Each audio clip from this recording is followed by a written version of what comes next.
Hi there, it's Ed from Instant Physio. We specialize in the treatment of knee pain, back pain, neck and shoulder pain, sports injuries, and everything in between.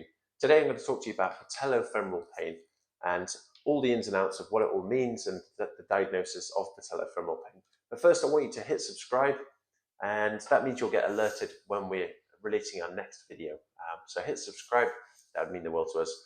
Now, let's get straight into it. So, anterior knee pain, pain at the front of the knee. It's really likely that you're watching this video because you might be experiencing some pain at the front of the knee.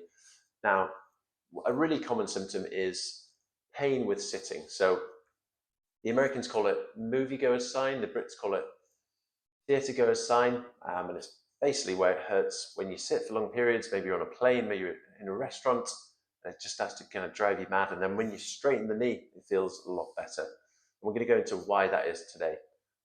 Second common thing that people find is pain with going up and down stairs. I had a friend who said, Ed, my right knee hurts when I climb the stairs and my left knee hurts when I go down the stairs.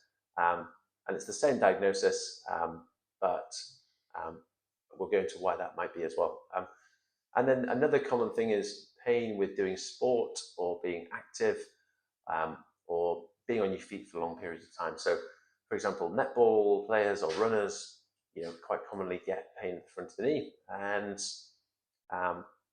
it might be an aching feeling, it might be a sharper feeling, and it might be just that kind of dull aching feeling that you get after a match or after you've been on your feet all day, and it really aches for a period of time as well. So there's lots of other reasons that could irritate the patellofemoral joint, like being a builder and kneeling all the time. I had a personal trainer see me recently who'd all of a sudden just got pain at the front of the knee, and it was because he was kneeling so much. It actually turned out to not be patellofemoral pain, but again, we'll talk a little bit about that as well.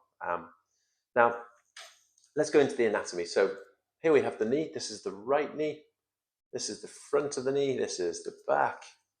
And this is the outside. This is where the dreaded IT band attached into. And this is the inside. So here we've got the knee joint, so where the femur, the thigh bone, sits on the shin bone, which is called the tibia. And then the knee can only bend, which is flexion, and straighten, which is extension. And then we've got the patellofemoral joint at the front.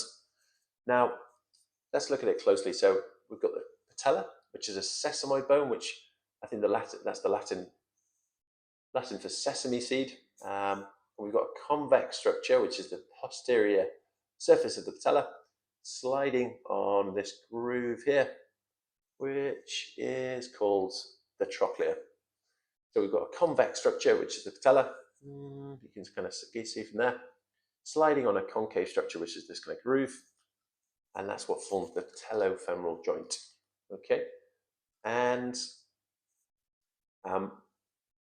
this is basically what makes up the patellofemoral joint. And when you have patellofemoral pain, again, we're going to go into the complexities of it because it's a lazy term. We're simplifying it maybe more than I would like. But let's say we're really strongly suspicious that the patellofemoral joint is the bit which is generating the pain. What we would see or expect or suspect is going on is these two joint surfaces are sensitized. So they're sensitive, they're irritated, they're angry, they're not tolerating what you're asking them to do, and they're generating symptoms and pain as a result. Now, the reason why I keep talking about the complexities is because there's so many unknowns and so many dead ends in the research. There's whole conferences, international conferences, where thousands and thousands of experts on patellofemoral pain get together and talk about just this one joint for 2 days, 3 days, and they do that every year. And that's because there's just so many dead ends, so many people who have healthy knees on a scan who have lots of patellofemoral pain, and lots of people who have not necessarily unhealthy knees, but findings that we might associate with patellofemoral pain, but don't have patellofemoral pain. So there's lots of complexities, and with research with the human body, all we can do is, I guess any researchers, all we can do is associate different things. We can't be saying this causes this, because we might associate that runners have more patellofemoral pain, And we might hypothesize about why that is, but we can't say for sure. Whereas in, let's say, an aeroplane, let's take that as an example. Humans designed an aeroplane, so every single component was designed by a human being. So every single variable involved in what could go wrong with an aeroplane has been designed by humans. So we can be quite confident when we're replacing or fixing or changing to fix an aeroplane or maintain it. Whereas we have no clue about this. If we're being honest, we're scratching the surface in terms of what we think is going on with why we experience pain, and that's why we can't ever be 100% sure that someone is experiencing patellofemoral pain when they have pain at the front of the knee. And it's really important to bear that in mind, and that's what we do in the clinic, because we want to keep an open mind and we want to not be too dogmatic, because it kind of puts the blinkers on and it just makes us become closed off to every other possibility, which is not good. So that gives you a bit of an idea of what goes on when we experience patellofemoral pain.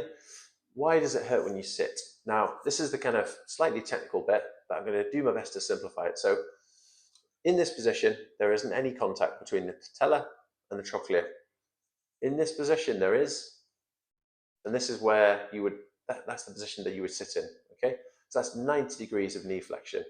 And that's also where those two surfaces are touching, but it's also where the surface area of those two joints touching is really, really small. So we're looking at a really small area in which those two joints are touching. So that increases the pressure. So it's a bit like a stiletto in the snow versus a kind of big wide print. What it does is increase the pressure. So we're increasing the pressure on the two joint surfaces that are irritated, so it gets really sore. And then when you straighten it, the pressure is reduced or eliminated, and it feels better. So that's what's going on when you sit and it hurts, basically. But again, we can't be sure. That could not be the case as well. And also there could be other structures involved that are getting compressed that we could be generating the symptoms as well. When you climb in the stairs, that puts a lot of load through the front of the knee, which is generally typically why that might be a symptom you might experience. Again, I might hypothesize that going down the stairs, your quads are working harder, so more of the load goes into the front of the knee, and maybe going up the stairs. Again, it really depends on how someone climbs the stairs, really. So I wouldn't be able to hang my coat on that, but sometimes I associate with people with pain climbing the stairs with the back of the leg not doing enough work. So some of the muscles at the back of the leg not helping enough, which is meaning the front of the knee is taking more of the pressure. But we'd really have to look at someone doing that to be more sure, but not certain, because we can't ever be certain. So next video, we're going to talk about why patellofemoral pain happens. And I want you to hit subscribe to make sure you get alerted when we're talking about that next video. And I want you to leave comments in the comments box with anything you're not sure about. I hope you found today useful, and stick around for another video coming up.